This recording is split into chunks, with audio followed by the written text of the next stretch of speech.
Hello everybody, it's Yulia here, and today I'm alone without Marichka, so enjoy. We've recently done a challenge with Marichka, the tongue twister challenge, if you remember. Mary, do you know what a tongue twister Tongue is? twister, tongue twister. Yeah. Like, let's twist again, as we did last summer.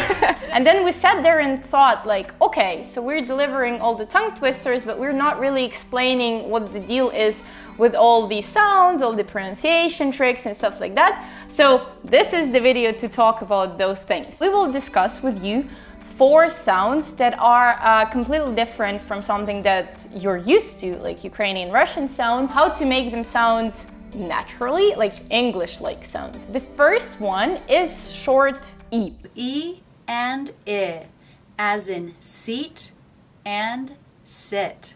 Something that we completely do not have in Ukrainian or Russian because we don't have the shades of sounds kind of thing. If it's E, it's E, if it's it's and there is that. But in English, the deal is not that. It's completely different. There is a thing that is called short E. It appears in some words, for example, like ship or live or like bitch kind of things. As opposed to those, there are some sounds that differ but by one sound only, and they have the normal E that your mouth is used to. So like live, leave, ship, sheep, and stuff like that. You need to be aware of that. Ship, sheep. And what I usually tell my students is that short E resembles Ukrainian I sometimes. So like live, ship, and stuff like that. It's better to say it that way than to just put your usual E in every single word and then mess up the whole message that you want to convey completely. There is a nice tongue twister to practice both long and short E. I want to share that with you. So, strict vegans eat beet chips with bean dip and keep meat and fish dishes out of reach. So like reach is long E, but dish is the short E that you're not used to. So try to think of it as of an A in Ukrainian, if that's easier for you. I guess that will work. The next sound is W. For some reason, I don't know, I've had many students who always think that W equals V equals V. The equation doesn't work like that. It's once again the sound that we don't have in our languages, so that's why it may be difficult to comprehend. But to get the sound, you just simply need to make your lips go a little bit like forward and do like W, W, and that's it. If you want to check if it actually is different from V, you can say very well, and you see that your mouth just does different things for those 2 sounds. So that's how it works. Visor, wiser. Now be careful. And there's a nice tongue twister for that, the one that we've known ever since school. I guess everyone's familiar with that, about witches. If 2 witches would watch 2 watches, which witch would watch which watch? If 2 witches were watching 2 watches, which witch will watch which watch? As you see, almost every single word starts with the W, so like the sound W. You get a nice chance to practice that. The next sound is the one that we get from the TH letter collocation. The thing is that it can go 2 ways. It can be th or it can be the. The thing is that for those sounds, your mouth does something bizarre, something ridiculously weird. That's something that we don't really do in our everyday conversations in Ukrainian Russian, so you're not used to that and it's fine. To get those, you just need to make your tongue touch your teeth from the behind. So it's like the, th. There. This. Also, like one of my students once told me that it's as if your mouth, as if your tongue wants to escape your mouth, but you're trying to keep it inside with force. So it's like the kind of thing. There, like you can feel the tension, the pressure going on there, and it's great. It's the correct feeling that you should get from it. A nice tongue twister for that. And it's the following.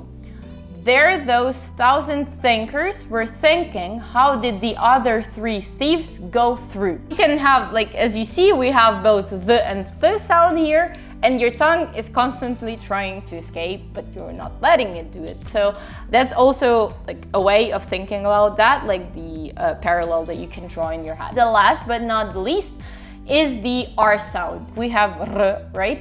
but we do it in a completely another manner, and it's not really helpful when you're trying to speak English. You think this bad neighborhood? The thing that we do is we roll the R's, like this r, you're literally like rolling your tongue, that's what it's called.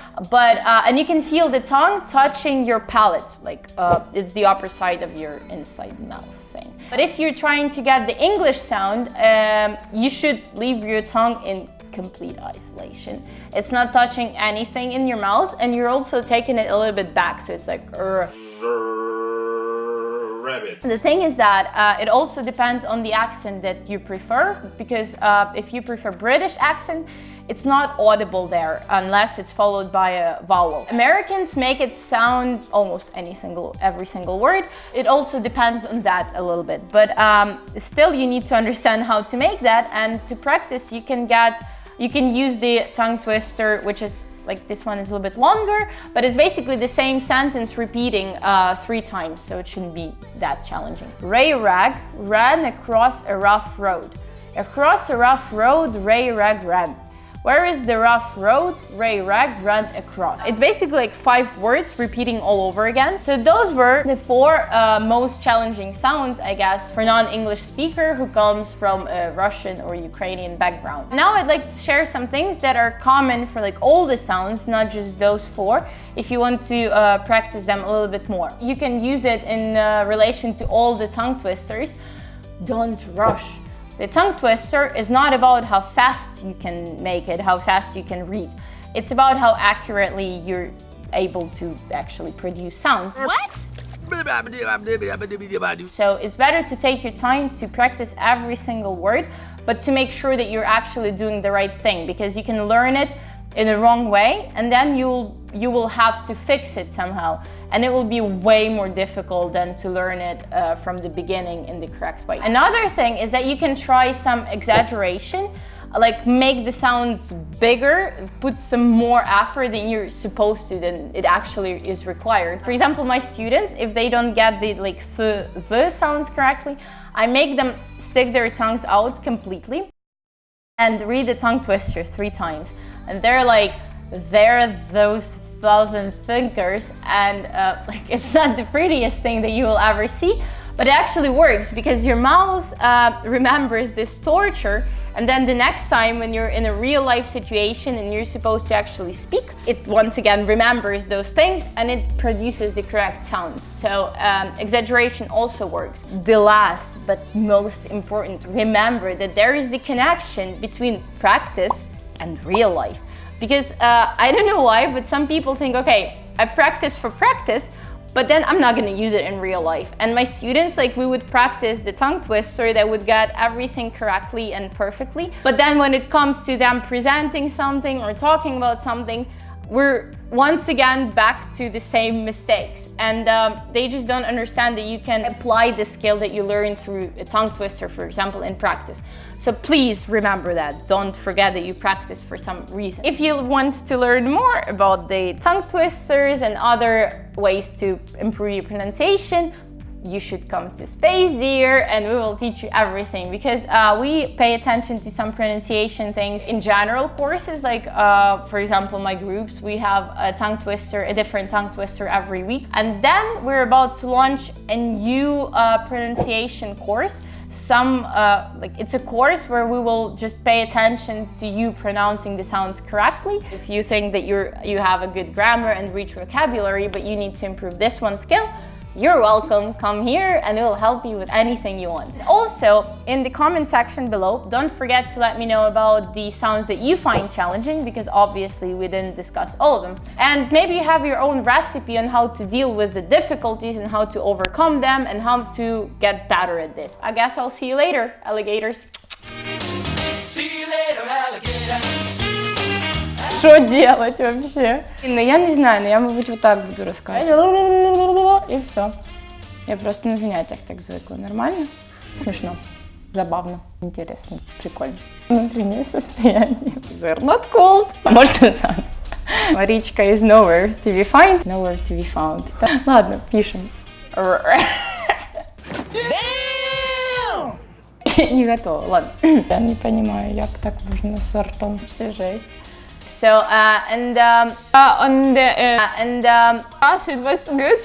So Очень эротично, я считаю, очень симпатично. Я в липні не знімаю. They're like, they're those thousand thinkers. Все, cut. Мені мама так.